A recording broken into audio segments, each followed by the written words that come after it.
Soy Beatriz, tengo 23 años. Durante 23 años viví como una sirvienta en mi propia casa.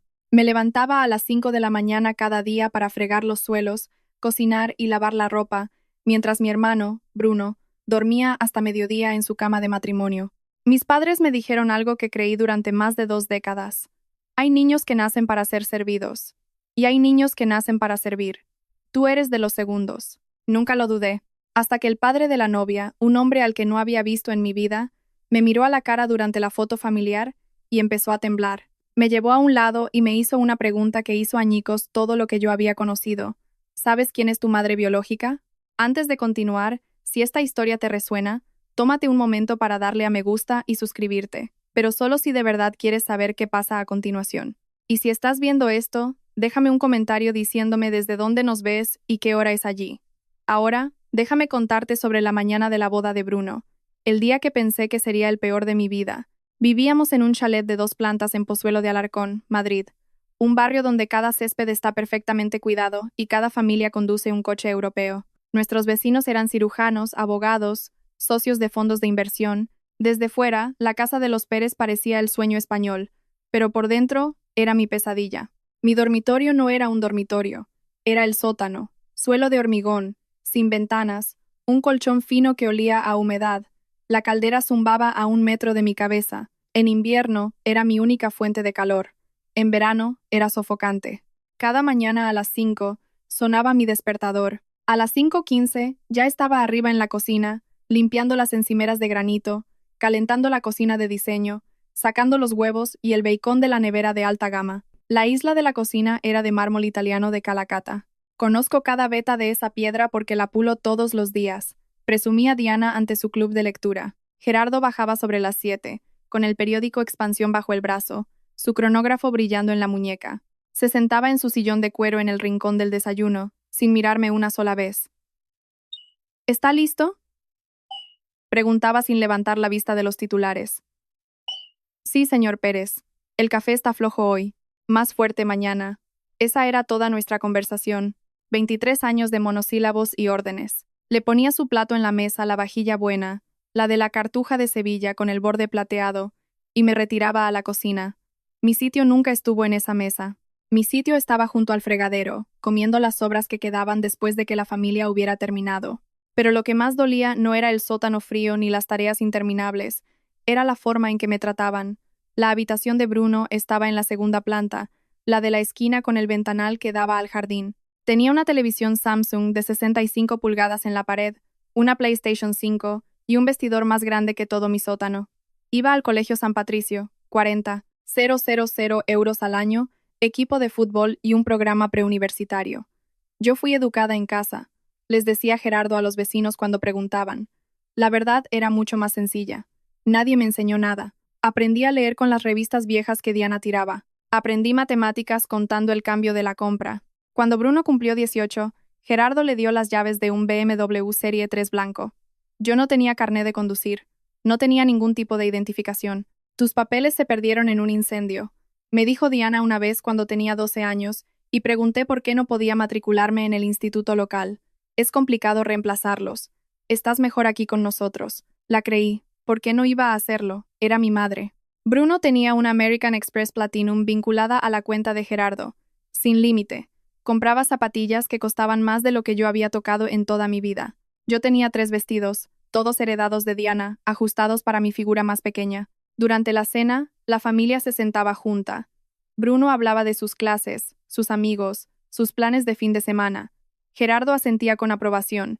Diana sonreía y rellenaba su copa. Yo me quedaba en la puerta de la cocina, esperando para recoger los platos.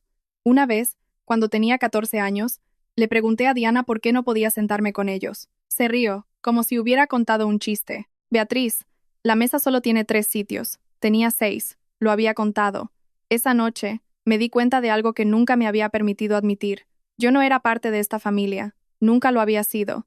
Gerardo lo llamaba las reglas de la casa. Las escribió en una pequeña tarjeta cuando yo tenía 5 años, y la pegó en el interior de la puerta de mi sótano, la única decoración que se me permitía. Regla número 1. No te sentarás a la mesa familiar. Regla número 2. No nos llamarás mamá o papá. Te dirigirás a nosotros como señor Pérez y señora Pérez. Regla número 3. No saldrás de la propiedad sin permiso. Regla número 4. No hablarás con extraños. La consecuencia por romper estas reglas estaba en la despensa de la cocina. Una vara de cuero fina, del tipo que se usa para los muebles, escondida detrás de las cajas de cereales. Solo necesité que Gerardo la usara 2 veces para aprender. La primera vez fue a los 7 años, cuando llamé mamá a Diana delante de su hermana. Las marcas en mis palmas duraron 2 semanas. La segunda vez fue a los 16. Había estado ahorrando el cambio de la compra durante meses, 17, 32 euros en total, y caminé los 5 kilómetros hasta la parada de autobús. Iba a escaparme. Iba a encontrar a alguien que me ayudara. La policía me trajo de vuelta en 2 horas. No tiene documentación, le dijeron a Gerardo en la puerta. Ninguna. ¿Es su hija? Gerardo sonrió, la sonrisa cálida y preocupada de un padre cariñoso. Es nuestra hija. Una chica con problemas. Problemas de salud mental.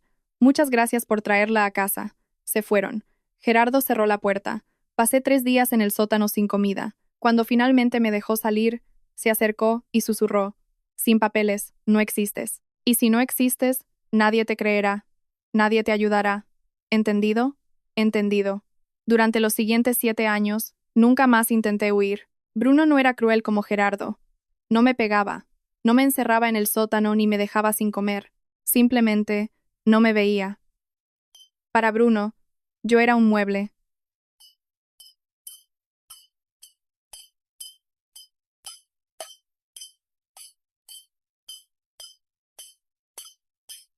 Solo visible cuando se necesitaba. Beatriz, café. Beatriz, mi cuarto es un desastre. Beatriz, necesito que laves el coche antes de mi cita. Cuando venían sus amigos, me presentaba con un gesto de la mano. Es nuestra asistenta. Ni hermana, ni familia. Solo la asistenta. Nadie lo cuestionaba nunca. Yo no me parecía en nada a los Pérez. Todos tenían ojos marrones y pelo rubio ceniza.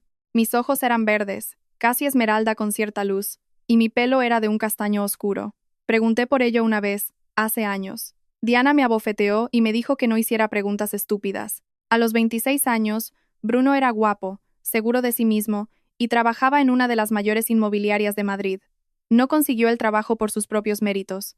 El padre de su prometida se lo arregló, Victoria Balbuena. Rubia, serena, hija de Ricardo Balbuena, el director general de Balbuena Inmobiliaria, con un patrimonio neto de 47 millones de euros. Bruno se le había declarado hacía 3 meses en el restaurante Diverexo de Madrid, con un anillo de diamantes de 2 quilates que pagó con la tarjeta de Gerardo. Los Pérez estaban exultantes. Este matrimonio no era solo amor, era un ascenso. Ya está, le oí decir a Gerardo a Diana la noche del compromiso. Así es como entramos en su círculo. Ricardo Balbuena puede cambiarlo todo para nosotros. No sabían que Ricardo Balbuena lo cambiaría todo, sí, pero no de la manera que esperaban. La mujer con la que Bruno se iba a casar se convertiría en el catalizador que destruiría la vida que los Pérez habían construido. No por ella, sino por su padre. Tenía 15 años cuando finalmente hice la pregunta que había guardado durante años. Diana estaba en el salón, hojeando un catálogo de El Corte Inglés, marcando páginas con notas adhesivas. Acababa de fregar el suelo y me ardían las manos por la lejía. Señora Pérez. No levantó la vista. ¿Qué? ¿Por qué soy diferente a Bruno? El catálogo bajó. Sus ojos, fríos, sin vida, del color del agua sucia, se encontraron con los míos. Diferente. ¿Por qué él va al colegio? ¿Por qué se sienta a la mesa? ¿Por qué yo tengo que...? ¿Por qué? Me interrumpió, su voz afilada como un cristal roto. Hay niños que nacen para ser amados, y hay niños que nacen para servir. Tú, Beatriz, eres de los segundos. Es tu propósito. Es tu lugar. Volvió a su catálogo. Conversación terminada. Esa noche, de vuelta en mi sótano, me miré en el pequeño espejo agrietado sobre el lavabo, el único que se me permitía. Mis ojos no eran sus ojos, mi cara no era su cara. Pero dejé de preguntarme. Diana tenía razón, me dije. Hay gente que nace para servir. Yo soy una de ellas. Resistirse solo trae más dolor. Durante los siguientes 8 años, lo creí. Me levantaba a las 5. Fregaba, cocinaba y limpiaba. Y me decía a mí misma, esta es mi vida, esto es lo que merezco. Y entonces llegó la boda de Bruno, y un hombre me miró a la cara y vio a alguien completamente diferente.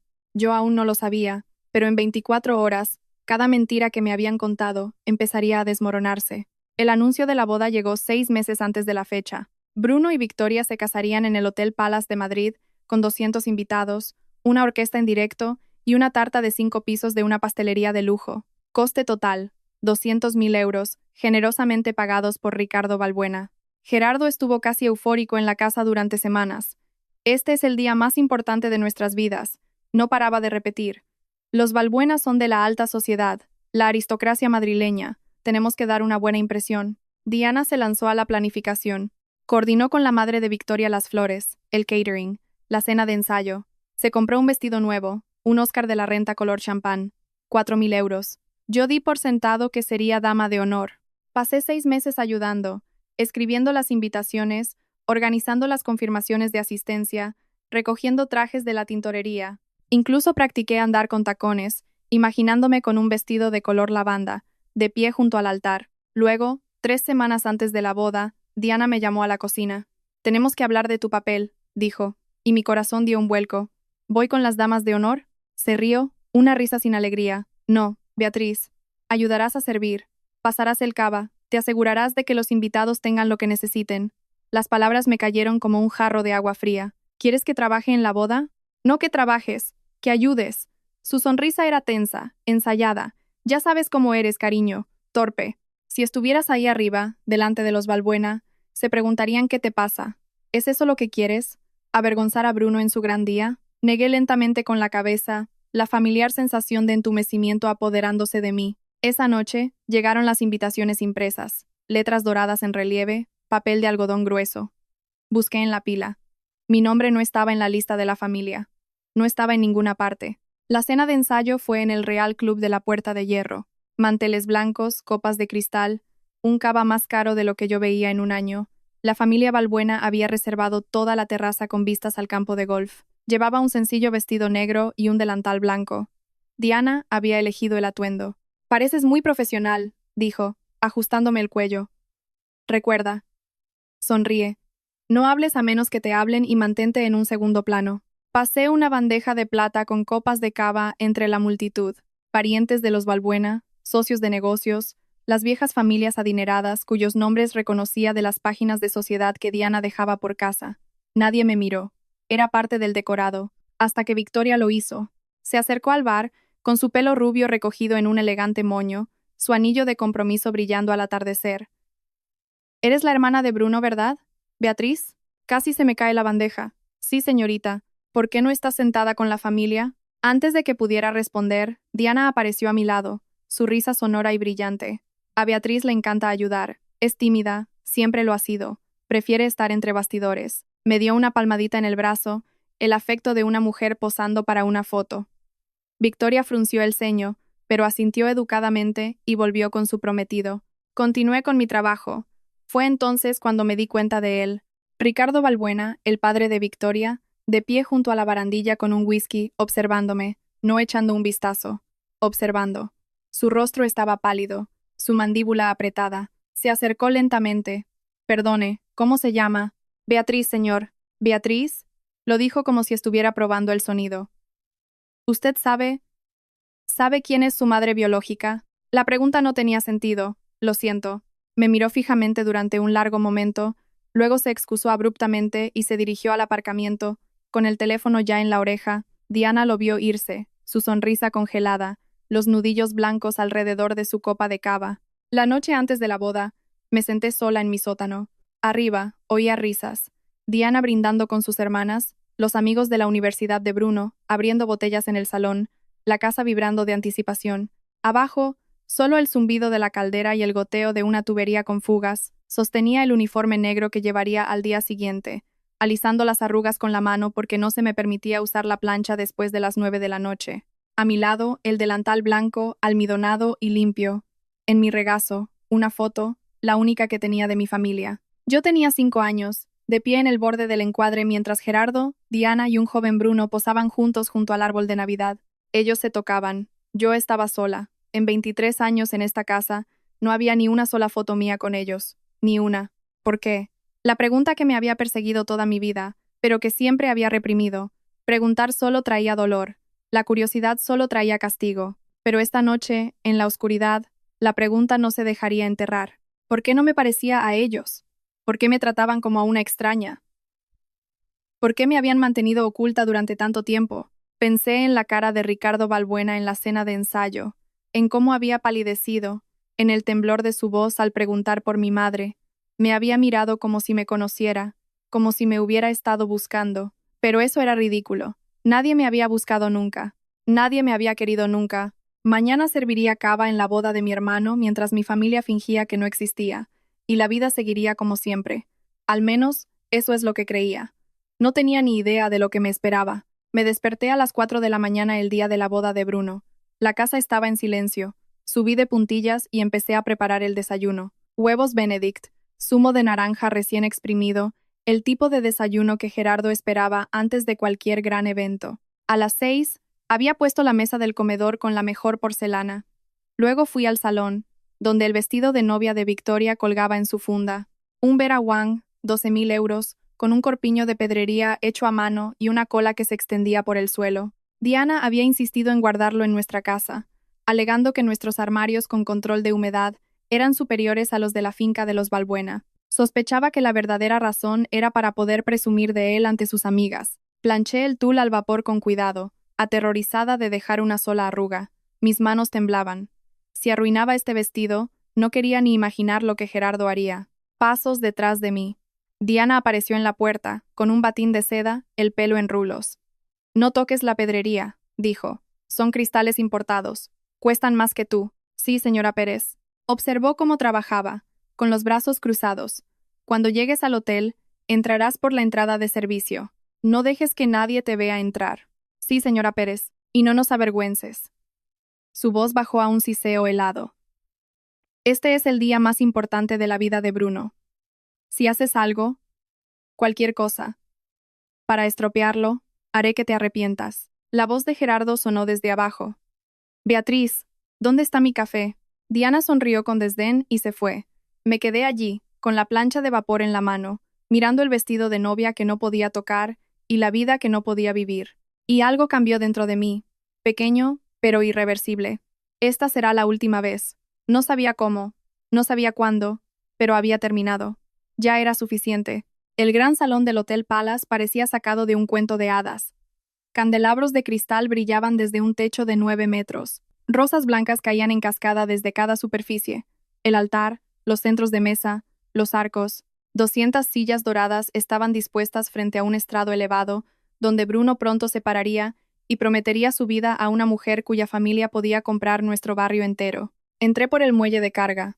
El gerente del banquete me entregó una bandeja de plata y señaló el salón de baile. «Sirva el cava. Siga moviéndose. Siga sonriendo. No inicie conversaciones». Asentí y ocupé mi puesto. Los invitados llegaron en oleadas. Mujeres con vestidos de diseño, hombres con trajes a medida. Los diamantes brillaban bajo los candelabros. Me moví entre ellos, ofreciendo Veuve Clicquot, con los ojos fijos en el suelo.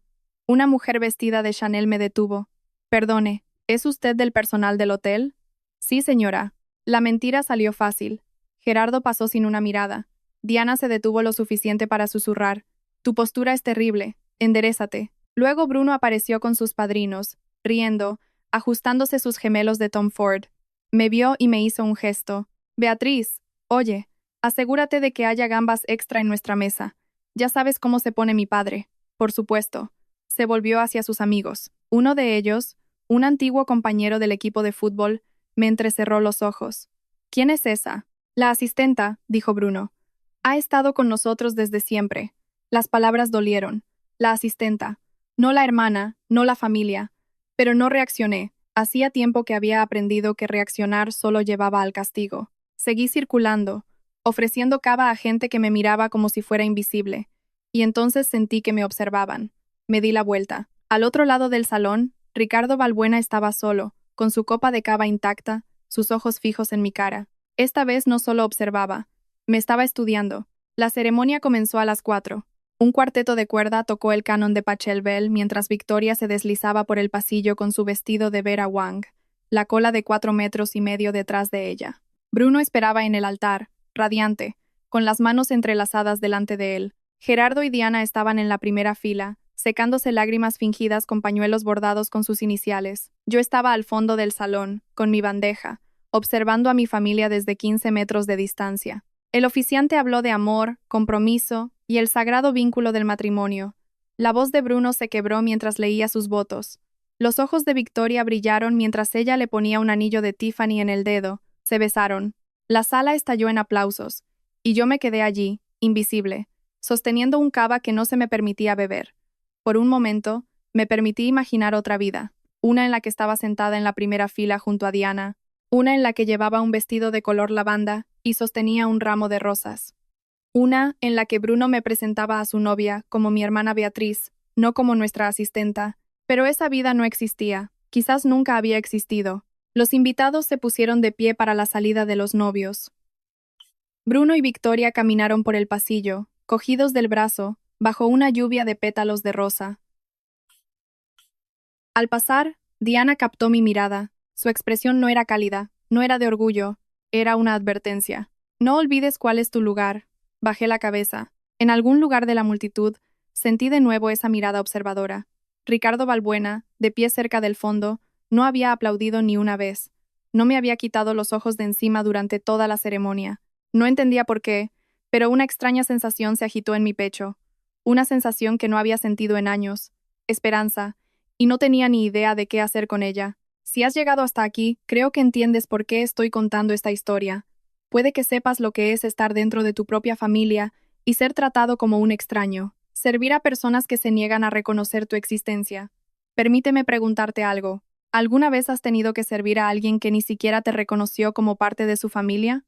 Si es así, quiero saber tu experiencia. Deja un comentario. Hazme saber que no soy la única. Y si esta historia te resuena, dale a me gusta y suscríbete, porque lo que pasó a continuación cambió todo lo que creía saber sobre mí misma. Vuelvo enseguida. La recepción comenzó con brindis de cava y una banda de jazz de 12 músicos. Serví la mesa de los Balbuena, rellenando aguas, retirando platos de aperitivos. La madre de Victoria me sonrió educadamente. Sus tíos charlaban sobre sus casas de verano en Soto Grande. Ricardo Balbuena estaba sentado a la cabeza de la mesa, apenas tocando su comida.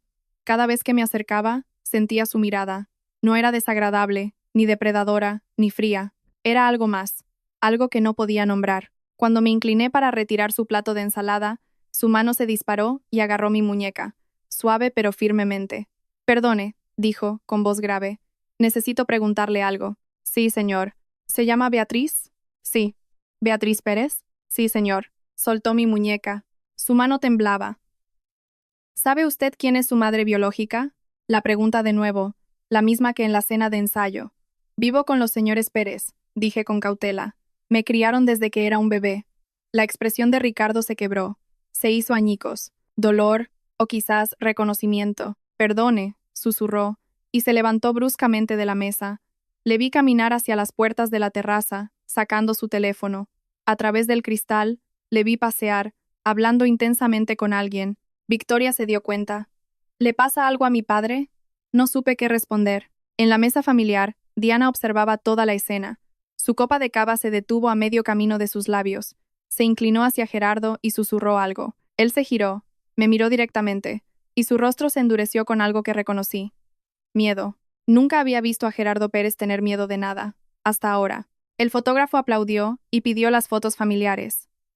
La familia de los novios, al arco de flores. Los Balbuena se reunieron primero. Ricardo, su esposa Leonor, el hermano de Victoria y su esposa, un elegante grupo de parientes con colores pastel coordinados. Luego los Pérez, Gerardo se ajustó la corbata. Diana se alisó su Oscar de la Renta. Bruno rodeó la cintura de Victoria con el brazo. Yo me quedé atrás, con mi bandeja. El fotógrafo recorrió el grupo con la mirada y luego me señaló. ¿Y ella? ¿Es de la familia? Silencio. La sonrisa de Gerardo era forzada. Diana miró al suelo. Bruno no dijo nada. Y entonces, la voz de Ricardo Balbuena cortó el incómodo silencio. Sí, lo es. Beatriz, por favor, ven aquí a mi lado. Me quedé helada. Perdón, señor. Su voz era tranquila pero firme. Ven aquí. Dejé la bandeja. Mis piernas parecían pertenecer a otra persona mientras caminaba hacia el grupo. El rostro de Gerardo estaba lívido. No podía protestar. No delante de Ricardo Balbuena, no delante del hombre que pagaba por todo esto. Pero pude ver su mandíbula apretarse, la ira apenas contenida. Ricardo puso una mano en mi hombro, su palma cálida y firme. Justo aquí, dijo en voz baja. Aquí es donde perteneces. El fotógrafo ajustó su lente. ¿Listos? Sonreíd. El flash saltó. Ricardo me mantuvo a su lado mientras el fotógrafo le mostraba la vista previa en la pantalla de la cámara. Observé su rostro mientras ampliaba la imagen, específicamente mi cara. Sus ojos se llenaron de lágrimas. Esos ojos, murmuró casi para sí mismo. Esa barbilla. Dios mío. Sacó su teléfono de nuevo y se alejó, marcando mientras caminaba. Solo escuché fragmentos. Estoy seguro de que es ella. Coge los archivos. El caso sin resolver de la UDEP de 2003. Y ten un kit de ADN listo esta noche. Mi corazón se detuvo. ¿Qué acababa de decir? En el momento en que el fotógrafo se fue, la mano de Gerardo se cerró sobre mi brazo. Fuera. Me arrastró por un pasillo de servicio, a través de la cocina, hasta un estrecho corredor donde se apilaban cajas de cava contra la pared. El ruido de la recepción se redujo a un murmullo distante. ¿Qué le has dicho? La cara de Gerardo estaba a centímetros de la mía. Su aliento caliente olía a whisky. Nada. Te juro que no le dije nada. No me mientas. Apretó con tanta fuerza que hice una mueca. ¿Por qué Valbuena pregunta por tu madre? No lo sé. Solo preguntó, y le dije que vivía con vosotros. Gerardo me empujó contra la pared. Las cajas se tambalearon. Escúchame bien. Su voz bajó a un siseo. Si dices algo, cualquier cosa, a cualquiera sobre nuestra familia, te echaré a la calle. Sin dinero, sin ropa, sin nada. Estarás en la calle en una semana. ¿Entendido? Diana apareció al final del pasillo, el sonido de sus tacones en el hormigón. ¿Qué está pasando? Valbuena no para de preguntar por ella. Gerardo me dirigió una última mirada furiosa. Algo va mal. Los ojos de Diana se entrecerraron. Se acercó lentamente, su vestido color champán susurrando por el suelo. Beatriz. Su voz era gélida.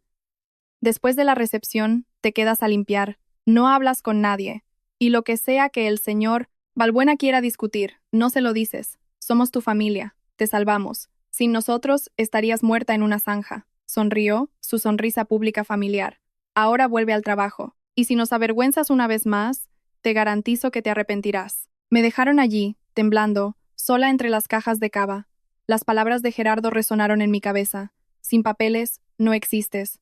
Pero Ricardo Valbuena pensaba que existía. Pensaba que yo era alguien. La pregunta era, ¿quién? Volví a la recepción. La banda de jazz había empezado y las parejas se balanceaban en la pista de baile, Bruno y Victoria en el centro, con las frentes juntas, la imagen de la felicidad conyugal. Gerardo y Diana estaban en la mesa familiar, riendo con los invitados, interpretando el papel de padres devotos. Cogí mi bandeja y seguí circulando, pero mis manos no dejaban de temblar. Gerardo tenía razón. Sin papeles, sin identidad, yo no era nadie. Si intentaba irme, la policía me detendría en cuestión de días. Una vagabunda sin nombre, sin pasado, sin que nadie la reclamara. Esta era mi vida. Siempre lo había sido. Siempre lo sería. Me dirigí hacia el borde del salón, hacia la salida. Quizás simplemente me escabulliría. Desaparecería en la noche. Caminaría hasta que me dolieran los pies y dejaría que pasara lo que tuviera que pasar. ¿Qué importaba? Nadie me echaría de menos. Nadie se daría cuenta de que me había ido. Beatriz, me di la vuelta. Ricardo Valbuena estaba detrás de mí, su rostro marcado por algo que no reconocí. ¿Preocupación? ¿Dolor? ¿Puedo hablar con usted un momento? En privado. Miré hacia la mesa familiar. Diana nos observaba, su sonrisa rígida. No creo que deba... Por favor. Su voz se quebró. Es importante. He estado buscando a alguien durante mucho tiempo. Metió la mano en el bolsillo de su chaqueta y sacó una fotografía. Estaba vieja, descolorida, suave por los bordes, como si la hubieran sostenido 1000 veces a lo largo de los años. Una mujer joven sostenía a un bebé, pelo castaño oscuro, ojos verdes. Mis ojos. ¿Reconoce a alguien en esta foto? Preguntó Ricardo en voz baja. Se me hizo un nudo en la garganta. No sabía quiénes eran, pero algo profundo dentro de mí se removió. Una sensación de recuerdo. Ricardo me llevó a la terraza con vistas a los jardines del hotel.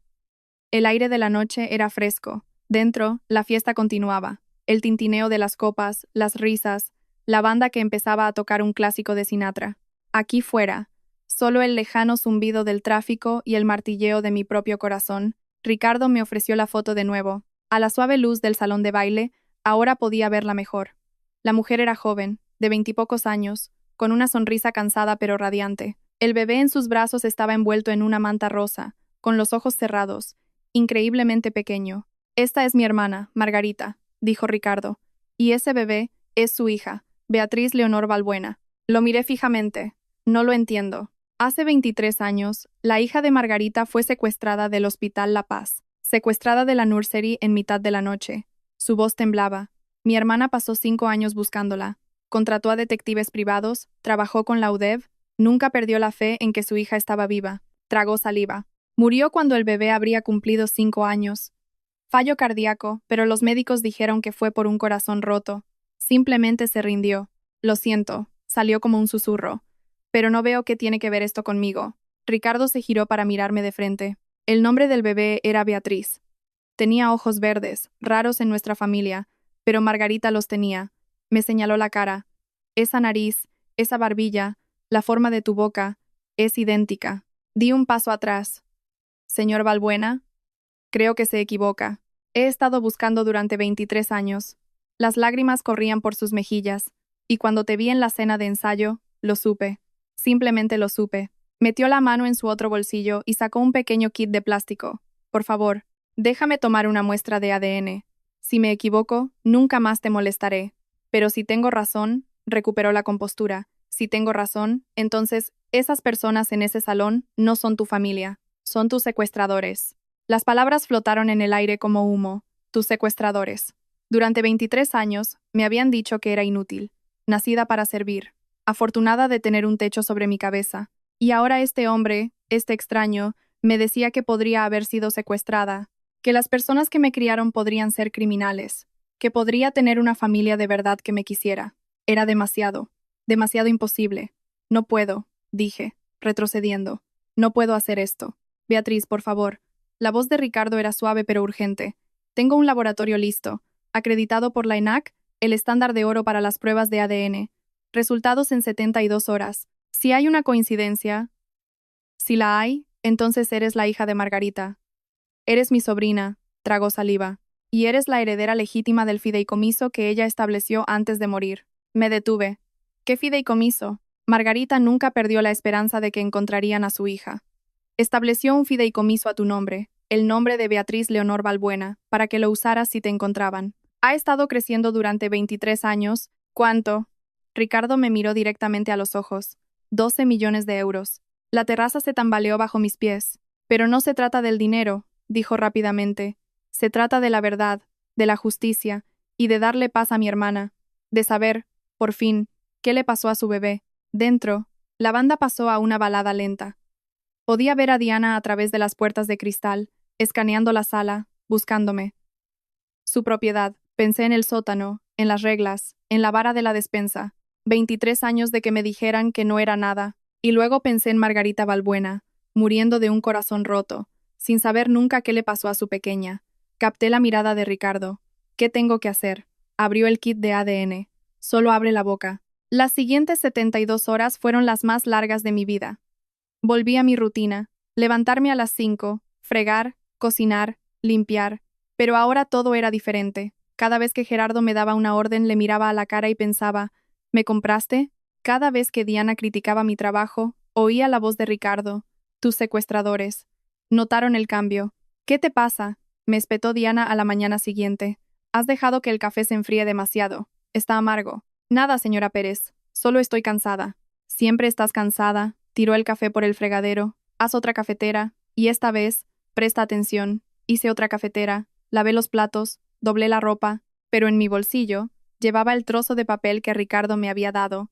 Su número de móvil personal escrito con tinta azul. Bruno y Victoria estaban de luna de miel en las Maldivas. La casa estaba más silenciosa sin él, pero no menos opresiva. La tercera noche, yacía despierta en mi sótano, mirando el techo de hormigón, contando las horas, y entonces mi teléfono vibró. Mi viejo Nokia, el único dispositivo que poseía, comprado con el cambio que había ahorrado de la compra, se iluminó con un mensaje de un número desconocido. Resultados listos. ¿Podemos vernos mañana? 10 a.m. El café de la calle Mayor. RV. Mi corazón se detuvo y luego se disparó. Respondí, allí estaré. A la mañana siguiente, le dije a Diana que necesitaba comprar productos de limpieza. Apenas levantó la vista de su revista. Vuelve antes del mediodía. Tengo invitados para comer. Sí, señora Pérez. Salí por la puerta y seguí caminando. Hacia la verdad, hacia las respuestas a todas las preguntas que había tenido demasiado miedo de hacer. El pequeño café de la calle Mayor tenía paredes de ladrillo visto, muebles desiguales y el rico aroma del espresso recién hecho. Ricardo ya estaba allí cuando llegué, sentado en una mesa en la esquina con un sobre de Manila frente a él. Tenía los ojos enrojecidos, como si no hubiera dormido. Beatriz. Se puso de pie cuando me acerqué. Gracias por venir. ¿Y bien? No respondió de inmediato. En cambio, deslizó el sobre por la mesa. Lo abrí con los dedos temblorosos. El documento del interior estaba lleno de números y lenguaje técnico, pero había una sección resaltada en amarillo. El índice de paternidad combinado es de 99,97%. Conclusión. El individuo analizado, Beatriz Pérez, es la hija biológica de Margarita Leonor Balbuena, fallecida. Lo leí 3, 4 veces. Las palabras no cambiaron. Eres mi sobrina, dijo Ricardo en voz baja. Eres la hija de Margarita. Eres Beatriz Leonor Balbuena. La habitación se tambaleó. Me agarré al borde de la mesa. Es real, realmente real. He contactado con la UDEV. El caso sin resolver de 2003 se está reabriendo. Extendió la mano por la mesa y la puso sobre la mía. Gerardo y Diana Pérez serán investigados. Si te obtuvieron por medios ilegales, si te compraron a traficantes, serán procesados. ¿Procesados? La palabra sonaba extraña. Delitos graves. Trata de seres humanos. Falsificación de documentos. Delitos contra menores. La voz de Ricardo se endureció. Podrían enfrentarse a entre 15 y 20 años de prisión. Me recliné en mi silla, apretando el informe de ADN contra mi pecho. 23 años. 23 años en un sótano, soportando palizas, que me dijeran que nací para servir. Y todo era mentira. No era inútil. No fui abandonada. Tenía una familia, una de verdad, una madre que me quería tanto que murió de pena al perderme. Y ahora, por fin, la verdad estaba saliendo a la luz. Quiero hacer una pausa aquí, porque este es el momento en que todo cambió. Durante 23 años, creí que no era nada, que no merecía nada, y en 72 horas, una prueba de ADN destrozó por completo esa mentira. Pero ahora tenía que tomar una decisión. Podía irme en silencio, empezar de nuevo en otro lugar y no mirar atrás. O podía dejar que la verdad saliera a la luz, que Gerardo y Diana se enfrentaran a lo que habían hecho. ¿Qué habríais hecho vosotros? Decídmelo en los comentarios. Quiero saberlo. Y si seguís aquí, pulsad el botón de suscribir, porque el enfrentamiento final está a punto de llegar, y lo cambiará todo. Una semana después, la trampa estaba puesta. Ricardo había invitado a los Pérez a su finca en La Moraleja, una mansión de 12 dormitorios en 2 hectáreas con puertas de piedra y una entrada circular bordeada de árboles topiarios. La razón oficial era discutir oportunidades de negocio para Bruno. Gerardo estaba exultante por la invitación. «Ya está», exclamó en la cena. «Ricardo Balbuena quiere meterme en su círculo íntimo». Sabía que este matrimonio daría sus frutos. Diana pasó 3 días eligiendo su atuendo. Un traje de Armani, azul pálido, pendientes de perlas, mechas recién hechas. Bruno y Victoria volaron desde las Maldivas solo para la reunión. Nadie sospechaba nada. A mí, por supuesto, se me ordenó que fuera. Para ayudar a servir las bebidas, dijo Diana, como si fuera obvio. No protesté. Cuando llegamos a la finca de los Balbuena, Gerardo silbó por lo bajo. «Esto tiene que valer 30 millones, como mínimo». «Más», murmuró Diana, con los ojos brillantes. Nos hicieron pasar al salón principal, un espacio cavernoso con techos de 6 metros, óleos con marcos dorados y muebles que parecían pertenecer a un museo. Ricardo nos recibió calurosamente, estrechando la mano de Gerardo, besando a Diana en la mejilla. «Poneos cómodos. Bruno y Victoria llegarán en cualquier momento». Yo me quedé cerca de la puerta, observando. Gerardo no se dio cuenta de las otras personas en la casa, el hombre del traje gris esperando en la habitación contigua, la mujer con un expediente en el regazo. Pero yo sí. Ricardo captó mi mirada y asintió levemente. Los agentes de la UDEV estaban en posición. La prueba estaba lista. Y Gerardo y Diana Pérez habían entrado directamente en el día del juicio final que habían pasado 23 años tratando de evitar. Una sirvienta trajo un servicio de té de porcelana que valía más que el coche de los Pérez. Diana aceptó su taza con una elegancia fingida, cruzando los tobillos como había visto en películas antiguas. «Qué casa tan bonita, Ricardo», dijo. «Absolutamente impresionante. Gracias». Ricardo se sentó en un sillón, con una expresión afable pero impenetrable. «Quería discutir un par de cosas con vosotros antes de que llegue Bruno. Algo sobre Beatriz». La taza de Gerardo tintineó en su platillo. «¿Beatriz?» «Sí». Ricardo me hizo un gesto, donde yo estaba junto a la puerta. «Ha sido parte de vuestra familia durante bastante tiempo, ¿no? Desde que era un bebé», dijo Diana rápidamente. La adoptamos cuando solo tenía unos meses. Le dimos todo. Un hogar, comida, una educación. Hemos sido muy buenos con ella. ¿Adoptada? Ricardo asintió lentamente. Eso es interesante, porque he hecho que mis abogados revisen los registros del condado. No hay ningún papel de adopción archivado para nadie llamado Beatriz Pérez. Silencio. Gerardo dejó su taza. Los registros deben de estar incompletos. Ya sabes cómo son las administraciones, siempre perdiendo cosas. También lo he comprobado con la Comunidad de Madrid, continuó Ricardo, su voz aún tranquila. Ningún certificado de nacimiento, ningún número de la Seguridad Social emitido al nacer, ningún registro hospitalario en ninguna parte de la región. La sonrisa forzada de Diana empezó a agrietarse. ¿Qué estás insinuando, Ricardo? Estoy insinuando que Beatriz no tiene una identidad legal, ni un solo papel. Se inclinó hacia adelante, lo que plantea una pregunta muy interesante. ¿De dónde vino? Gerardo se enderezó. No sé a qué estás jugando, pero no me gusta esta acusación. No es una acusación, Gerardo. Todavía no. Abrió el maletín de cuero que estaba en la mesa a su lado. Pero creo que deberíais echar un vistazo a lo que hay en esta carpeta. Ricardo sacó 2 documentos de la carpeta y los puso sobre la mesa de centro. El primero era el informe de ADN, el que yo ya había visto, con la conclusión resaltada y la cifra del 97% de certeza. El segundo era más antiguo, una copia de un informe de la UDEB con un número de caso en la parte superior y la palabra confidencial estampada en rojo. Esto, dijo Ricardo, señalando el informe de ADN, confirma que Beatriz es una coincidencia genética del 97% con mi difunta hermana, Margarita Balbuena. Beatriz es su hija biológica. El rostro de Gerardo pasó del rojo al blanco. Y esto, Ricardo golpeó el documento de la UDEB, es el expediente del caso sin resolver de marzo de 2003, cuando mi sobrina, Beatriz Leonor Balbuena, fue secuestrada del Hospital La Paz a los 6 meses de edad. Nunca la encontraron. Los miró con una expresión de asombro.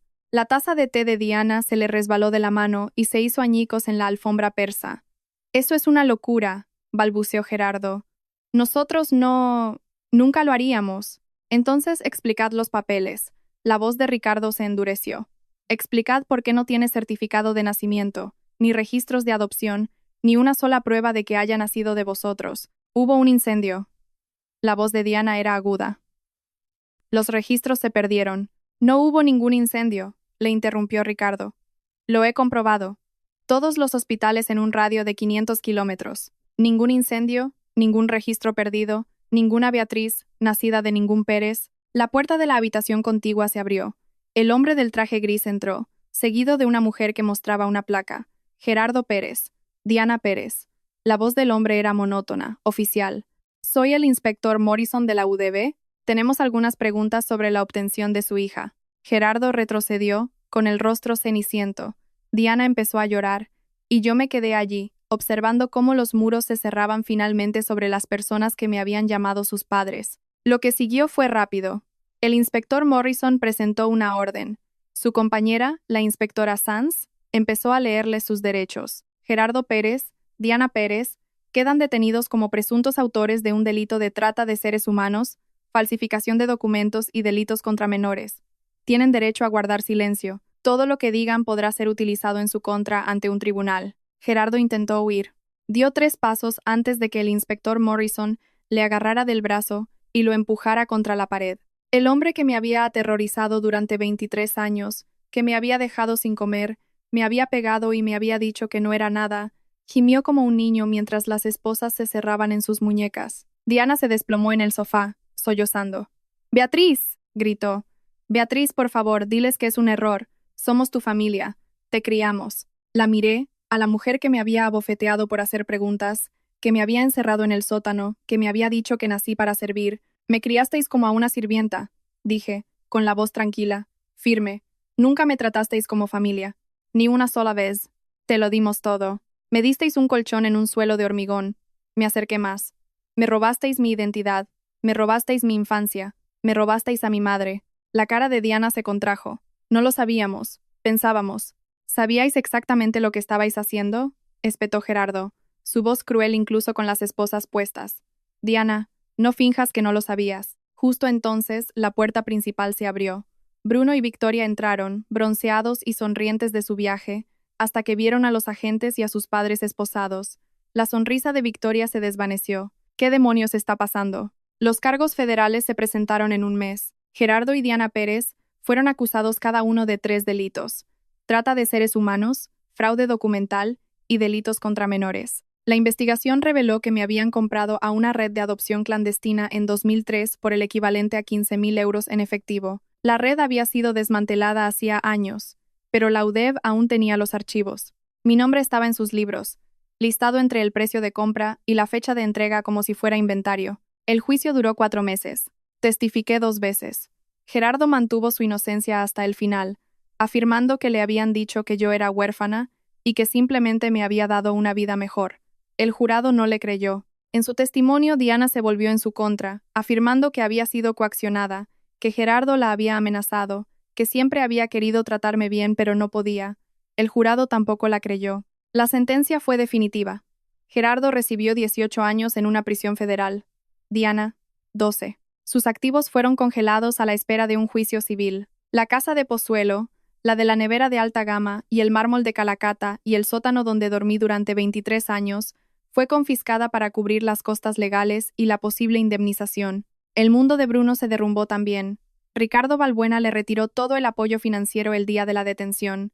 Los 200,000 euros de la boda se convirtieron en la deuda de Bruno. Fue despedido inmediatamente de Balbuena Inmobiliaria. Victoria solicitó el divorcio 3 semanas después.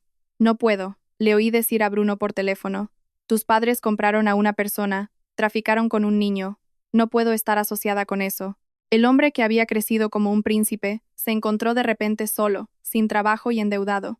Y yo, por primera vez en mi vida, era libre. Bruno me llamó 6 meses después de la sentencia. Casi no contesto.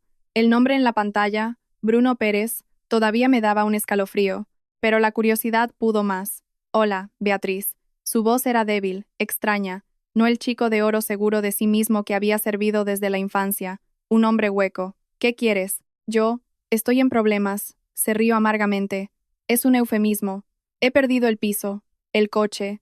La abogada de Victoria me reclama daños y perjuicios por el trauma emocional. No encuentro trabajo en ninguna parte. Todo el mundo ha visto las noticias. Esperé. Me preguntaba si podrías ayudarme, solo hasta que me recupere. Y ahí estaba, 23 años de ser tratada como un objeto, y ahora me necesitaba. Bruno, dije lentamente, durante todos los años que vivimos bajo el mismo techo, ¿me ayudaste alguna vez? Silencio. ¿Interviniste alguna vez cuando Gerardo me pegaba? ¿Preguntaste alguna vez por qué dormía en el sótano?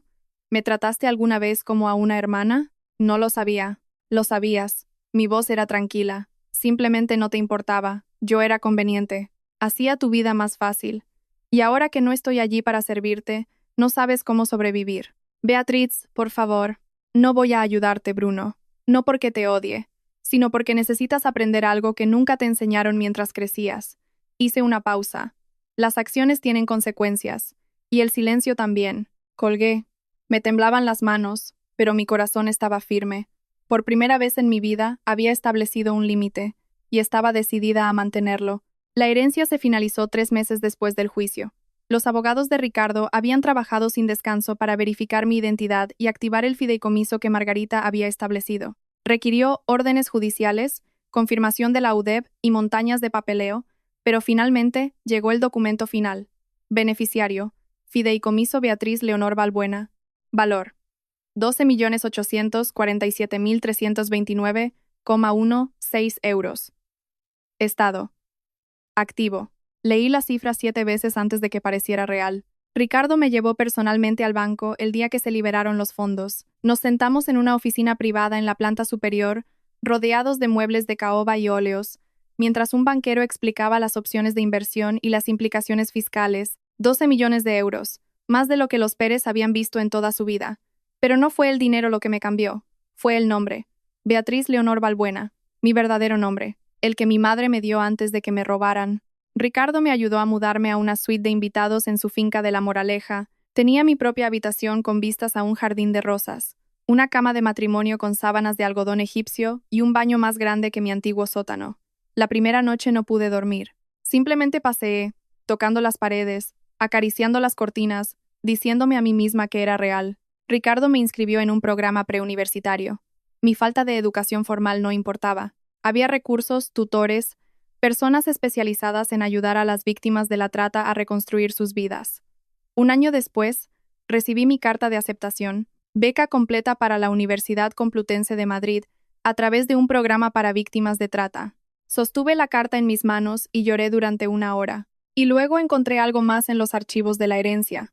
Una carta escrita a mano de mi madre, Margarita, fechada en 2003, el año en que fui secuestrada. Visité a Gerardo y Diana una vez. Fue 8 meses después de sus sentencias. No les debía nada. Ricardo y mi terapeuta dijeron que no fuera, pero necesitaba un cierre. Necesitaba mirarlos a los ojos y decir lo que había reprimido durante 23 años. La prisión federal estaba en el norte de España. Hormigón gris, alambre de espino, luces fluorescentes que hacían que todos parecieran enfermos. Gerardo fue el primero en entrar, con un mono naranja holgado. Había perdido peso. Su reloj había desaparecido. Sus muñecas estaban desnudas.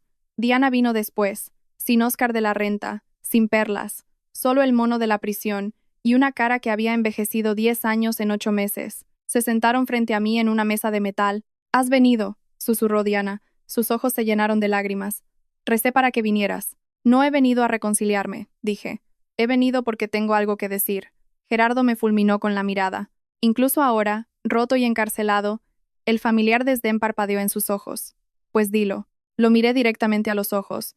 «Durante 23 años me hicisteis creer que era inútil, que nací para servir, que debería estar agradecida por las migajas. Mantuve mi voz firme, pero os equivocasteis. No nací para servir. Fui secuestrada, y lo sabíais». Diana sollozó. «Pensábamos que te estábamos salvando. ¿Pensabais que teníais mano de obra gratuita?», la interrumpí. «No estoy aquí para escuchar vuestras excusas. Estoy aquí para deciros que he terminado. He terminado de llevar vuestra vergüenza. He terminado de llevar vuestra crueldad». Me levanté. «Nunca olvidaré lo que me hicisteis. Pero tampoco dejaré que me defina». Me marché sin mirar atrás.